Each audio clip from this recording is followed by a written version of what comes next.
Nouvelle édition spéciale de Smart Bourse, toujours depuis la REF, jour 2 pour cette rentrée du monde économique et cette rencontre des entrepreneurs de France organisée par le MEDEF. Et nous accueillons dans Smart Bourse aujourd'hui la nouvelle présidente de France Invest, Sophie Paturle, qui est à mes côtés. Sophie Paturle, bonjour.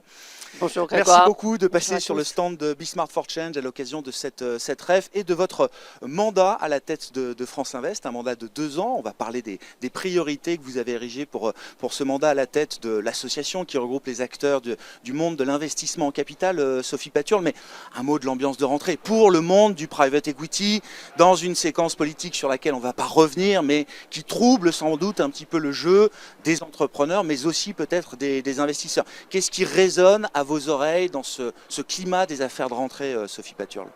Oui, Grégoire, effectivement, nous sommes dans une rentrée extrêmement particulière. Je crois que ce que l'on peut dire, c'est que le monde du private equity qui joue un rôle clé auprès des entreprises est très déterminé, très engagé, est en responsabilité aussi. Nous sommes des acteurs de long terme. Et j'en profite pour rappeler que c'est un thème qui a été beaucoup abordé hier à l'occasion de la REF. Nous avons besoin de visibilité. Nous avons aussi besoin d'ouvrir les yeux, de regarder notre compétitivité eu égard à ce qui se passe chez nos voisins, parce que les capitaux que nous investissons dans les entreprises, notre métier c'est ça, c'est d'aller chercher des investisseurs de long terme, prêts à allouer des capitaux dans les entreprises qui en ont besoin pour investir, pour innover.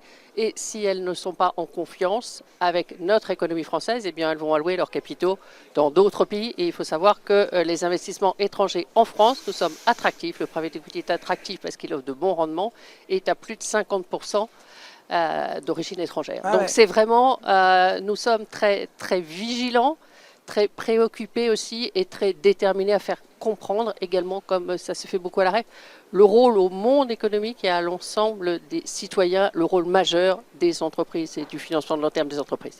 L'attractivité du capital, c'est un enjeu majeur effectivement, et notamment pour un pays comme la France aujourd'hui. Je le disais, vous venez d'arriver à la tête de France Invest pour ce mandat de 2 ans, Sophie Paturle. Quelles sont les priorités que vous avez érigées pour ce mandat de 2 ans pour le monde du private equity français? Alors oui, quelques priorités. Tout d'abord, je m'inscris dans le prolongement du travail qui a été fait par les précédents présidents de France Invest. France Invest, c'est aujourd'hui un poids économique majeur. C'est une association qui a fêté ses 40 ans l'an dernier, qui investit 50 milliards d'euros en 2024 dans les entreprises. 50 milliards, c'est beaucoup. C'est 10 000 entreprises accompagnées dans des secteurs extrêmement variés. C'est 2,4 millions de salariés dans nos entreprises. La population active privée, c'est 21 millions en France. Donc, vous voyez le poids économique que cela représente. Donc, c'est vraiment aujourd'hui quelque chose de très significatif. Et je prends le poids de la responsabilité qui nous incombe aujourd'hui. Alors, pour répondre précisément à votre question, je dirais j'ai 4 axes majeurs. Le premier, c'est la compétitivité, on en parle beaucoup ici, la compétitivité de nos entreprises, de notre industrie notamment. C'est quoi? C'est de l'investissement, et de l'investissement dans l'innovation, et c'est de l'investissement dans la production. Et ça veut dire des investissements de long terme, et on a besoin pour ça de ressources de long terme, ce que le private equity apporte. C'est un point majeur également sur l'innovation, parce que ça ne vous échappe pas qu'en période où la visibilité est moindre, les investisseurs veulent limiter leurs risques. Limitant leurs risques, ils allouent de moins en moins de capitaux aux investissements dits plus risqués, à l'innovation, au venture. Ça, c'est un vrai point de vigilance et j'attire l'attention là-dessus. Les investisseurs ne doivent pas se détourner des investissements risqués et des investissements innovants. Toutes les entreprises ont besoin d'innover. En France, on a des dépenses de recherche et développement qui n'ont pas progressé depuis 25 ans. On est à la traîne derrière les autres pays, alors qu'il y a 20 ans, on était dans les meilleurs. Et nous restons un grand pays scientifique dans les sciences dures, dans les mathématiques, des sujets clés pour tout ce qui est la digitalisation. Nous sommes également avec des leaders mondiaux dans des domaines clés comme ceux de la transition écologique. Donc on a vraiment beaucoup de choses à faire.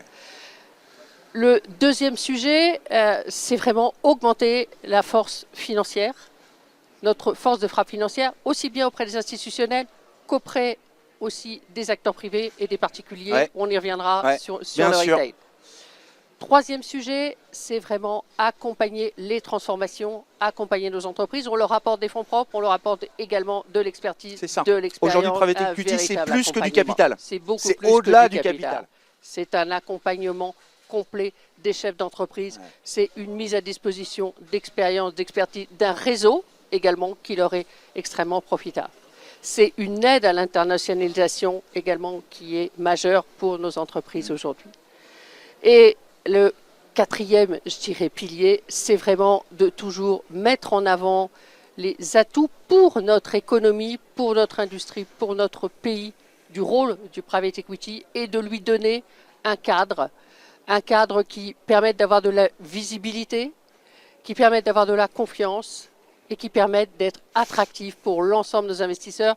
J'attire l'attention sur un point, on a des acteurs européens ou assez proches qui sont également très attentifs à la compétence, à l'expertise des acteurs français, des sociétés de gestion françaises. Et il faut faire attention parce qu'ils ont bien envie de se les récupérer si on n'est plus à offrir un cadre sécurisant, stable pour nos acteurs. Ouais. Je reviens sur votre point sur l'innovation, Sophie Patureau, c'est un sujet qui vous tient à cœur. Qu'est-ce qui marche bien aujourd'hui dans le financement de l'innovation en France?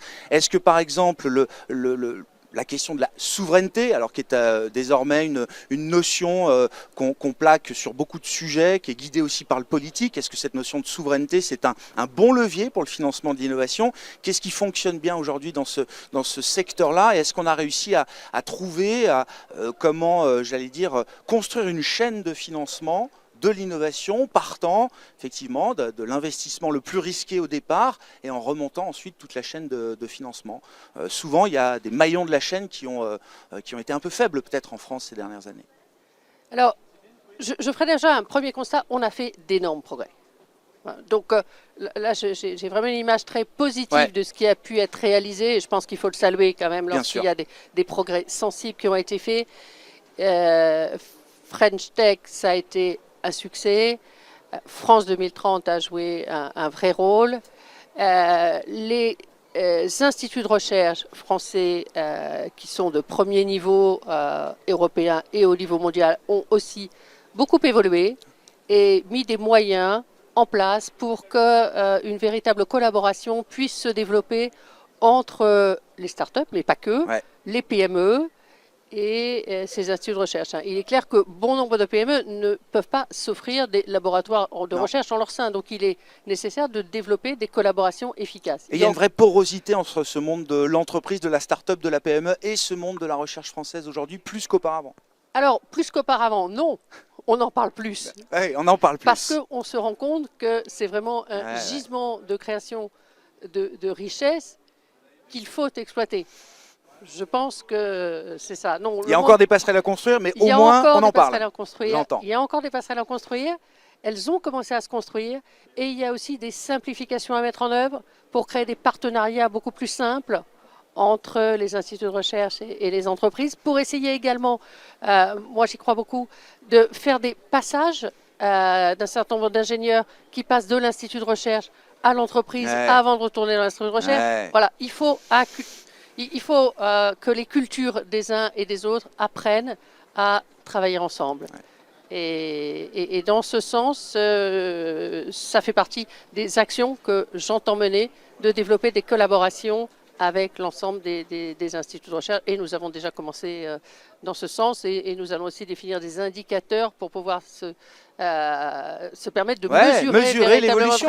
Donc on en reparlera dans quelques Innovation temps. Et souveraineté, encore une fois, ce terme de souveraineté, alors il devient presque un peu galvaudé, mais en tout cas c'est un énorme driver des politiques économiques, des politiques publiques aujourd'hui. Est-ce que ça a un sens, innovation et souveraineté? Oui. Tout à fait, tout à fait. Donc nous sommes très engagés dans la souveraineté également. Et la souveraineté, ça passe par de l'innovation et par de la compétitivité. On ne pourra pas arriver à construire une souveraineté si on est en train de perdre de la compétitivité. Et un des axes également de la compétitivité, un des éléments majeurs de la compétitivité, c'est bien sûr l'innovation. Donc tout ça est très lié. Ouais. Je reviens au grand mouvement de démocratisation du private equity, mais des actifs privés en général. Sophie Paturle, ça fait déjà quelques années qu'on en parle sur Bismart, dans Smart Bourse. Et effectivement, quand j'ai pensé l'émission, je l'ai appelée Smart Bourse, mais très vite, le private equity s'est invité de plus en plus dans l'émission et on est ravis d'accueillir ces acteurs-là, bien sûr. Comment est-ce que vous comptez accompagner la croissance de ce mouvement de démocratisation, de retailisation, comme on dit en mauvais français, de ces actifs privés, c'est-à-dire l'inclusion d'actifs privés dans des portefeuilles d'épargnants particuliers, privés, de clients privés, comme on dit, Sophie. Déjà, où est-ce qu'on en est aujourd'hui? Quel bilan est-ce que France Invest a pu tirer de cette vague grandissante? Et quelles sont les manières de l'accompagner encore devant nous? Très bien, oui. Merci de cette question parce que c'est vraiment un sujet qui me tient à cœur et qui nous tient à cœur, l'ensemble des investisseurs et la communauté de France Invest. Et aujourd'hui, nous pouvons dire que nous avons un mouvement qui est véritablement engagé et qui est en forte progression. Pour vous donner juste quelques chiffres, l'an dernier, nous avons levé 2,7 milliards d'euros, un chiffre qui représente de l'ordre de 5% des montants que nous avons levés, donc ça reste un montant relativement modeste, mais en très forte progression puisque c'est plus de 30%. Ça, c'est le montant levé auprès des clients privés, c'est ça? Voilà, auprès du retail. D'accord. Voilà. Exactement. Donc en très forte progression. Et nous souhaitons capitaliser sur ce qui a pu être fait, sur ces investisseurs qui s'intéressent à cette classe d'actifs, parce que c'est une classe d'actifs qui leur permet d'avoir des rendements tout à fait significatifs. Nous sommes la classe d'actifs qui offre le meilleur couple rendement-risque. Mais aussi, c'est rapprocher l'épargnant des entreprises. Et je pense que c'est absolument majeur dans une période comme celle que nous vivons actuellement. On en parle beaucoup. Il ne faut absolument pas considérer qu'on va réussir à construire une France souveraine, solide, en le faisant sans un lien très fort entre les épargnants et les entreprises. Bien sûr, et c'est une manière de rapprocher effectivement l'investisseur particulier de l'entreprise. L'épargnant, le citoyen français et l'entreprise. Donc je pense que ça, c'est un point majeur. Alors, à côté de ça, il faut capitaliser là-dessus. Il faut que nous avons un vrai rôle à jouer.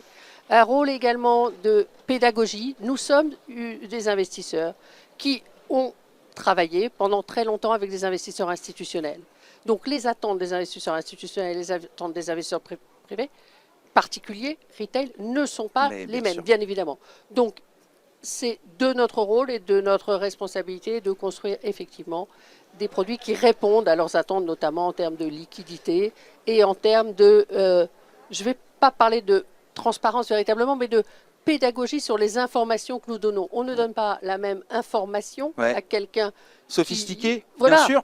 Bien sûr. Donc il faut que nous nous apprenions à communiquer aussi, nous, avec ces épargnants qui ont des attentes différentes, des compréhensions également du monde économique différentes de celles que peuvent avoir des institutionnels. Ça confère une responsabilité aux acteurs du private equity. Ça confère une vraie responsabilité aux acteurs du private equity. Voilà. C'est transparence, pédagogie, et quand je dis transparence, c'est faire l'effort de communiquer des informations qui sont claires pour l'épargnant du retail. On parle beaucoup dans vos métiers du skin in the game, l'alignement d'intérêts entre les GP et les LP, c'est le jargon, le jargon du private equity. Le jargon, arrêtons le jargon, très bien. Voilà. Donc entre les gérants et les actionnaires des fonds et les participants minoritaires, je veux dire, effectivement, l'alignement d'intérêts qu'on peut avoir entre un investisseur institutionnel et un gestionnaire d'actifs privé, on peut le conserver également quand le client est un client privé, est un client particulier, Sophie. Tout à fait. Et je pense que ce qu'il faut construire, c'est véritablement un alignement d'intérêts à trois. C'est-à-dire que tout ce dont bénéficient les investisseurs institutionnels, il est clair qu'il est nécessaire également que l'investisseur particulier en bénéficie. Et loin de nous l'idée qu'il n'en bénéficie pas. La seule chose, c'est que la grille de lecture n'est pas la même. J'entends. Donc il faut construire une grille de lecture qui soit satisfaisante pour tous. Mais l'alignement d'intérêt, c'est vraiment ça. C'est mettre à la disposition de l'épargnant privé les mêmes performances, les mêmes accompagnements des entreprises que celles dont profitent les investisseurs traditionnels. Ouais, bien sûr. Ouais. Et qui leur apportent satisfaction. Hein. Ouais. Voilà. Une dernière question alors sur la relation entre le monde du non-coté et le monde du coté. Je suis un peu entre les deux aujourd'hui, Sophie, pour dire les choses, parce que de plus en plus je reçois des acteurs du non-coté, mais je reste quand même très attaché au monde coté. J'aimerais bien que ces deux mondes se parlent. Alors, se parlent plus, j'en sais rien, mais se parlent peut-être un peu mieux. J'ai l'impression que ça reste une relation compliquée, et ça amène le sujet des exits aussi, hein, qui est un vrai sujet pour le monde du private equity. Je rappelle, hein, le concept du private equity, c'est que le capital doit tourner, et à un moment, pour faire tourner ce capital, il faut qu'il y ait des chemins de sortie, des voies de sortie pour les investisseurs de la première heure, j'ai envie de dire, Sophie. Quels sont l'état des relations que vous dressez entre ces deux mondes aujourd'hui? Merci pour ces questions. Il y a deux grandes questions. Hein. La relation entre le côté, le non-coté ouais. et également les exits. Ouais. Alors, tout d'abord, sur la relation côté-non-coté, moi, je vais vous dire, ce dont on a besoin, c'est de ressources long terme pour les entreprises. D'où qu'elles viennent. D'où qu'elles viennent. Donc moi, je suis favorable au développement du côté et au développement du non-côté. Les chefs d'entreprise ont besoin aussi qu'on leur offre plusieurs solutions. À eux de choisir celle qui est la plus adaptée à la situation de leur entreprise, à leurs besoins. Les contraintes ne sont pas tout à fait les mêmes. Les objectifs poursuivis ne sont pas nécessairement les mêmes. Les intérêts aussi. Chacun fait son choix. On est partenaire du financement des entreprises sur le long terme. Et effectivement, comme vous le dites, dans certains cas, la bourse peut constituer un exit pour le private equity. Reste une bonne voie de sortie dans certains cas. Dans certains cas. Voilà, il faut des sociétés d'une taille, de mon point de vue, suffisante. D'une maturité particulière, voilà, etc. J'entends. Dans certains cas. J'entends. Voilà. Oui. On a vu aussi des entreprises aller en bourse trop tôt, trop vite. Voilà. Et qui s'y sont pas retrouvées. Exactement. Ouais. Donc, je dis, faisons attention de mettre les bonnes ressources en face des bons besoins. Et tout le monde sera très satisfait, aussi bien le côté que le non-côté. Sur le sujet des exits, alors, on parlait de la conjoncture actuelle. Je disais, les chiffres, effectivement, du semestre précédent sont satisfaisants, globalement. Un point d'attention, je disais, c'était le venture, et l'autre point d'attention, c'est les exits. Ouais. Et moins on a de visibilité, moins on va avoir de dynamisme dans les exits. Ouais. Donc ça, c'est vraiment le gros point d'attention. Les exits, alors c'est pas l'indice Argo, ça affiche des multiples qui baissent plutôt, mais c'est surtout la problématique du volume. Ouais. Voilà. Bon. Donc un vrai point d'attention pour la rentrée, pour 2025, fin 2025. Exactement. Merci beaucoup Sophie. Sophie Paturle, la présidente de France Invest, qui était avec nous, invitée de cette édition spéciale depuis la REF Smart Bourse avec Be Smart for Change.